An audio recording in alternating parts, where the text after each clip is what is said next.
Buonasera e ben ritrovati con il TG Flash di New Sicilia, di eseguiti i titoli più importanti del pomeriggio.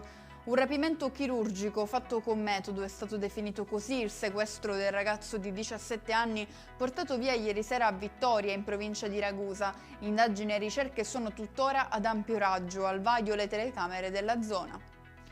Si prepara a salpare domani dal porto di San Giovanni Licuti una nuova flotta di imbarcazioni diretta a Gaza. L'obiettivo, spiegano gli organizzatori, è sfidare il blocco illegale imposto da Israele ed esporre i sistemi che rendono possibili i suoi crimini di guerra.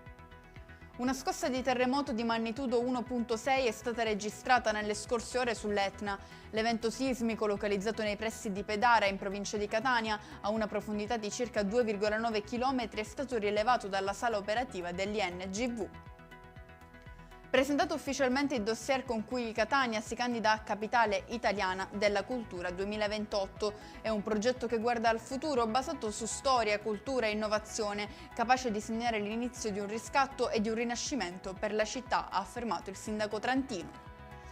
Se è vero che ogni cosa ha un inizio e una fine, la bella stagione non fa eccezione, lo dimostra il calo delle temperature che negli ultimi giorni ha interessato la Sicilia, ma anche l'arrivo del bel tempo che domani più degli altri giorni si abbatterà sulla regione, diramata infatti per domani un'allerta gialla su tutta l'isola.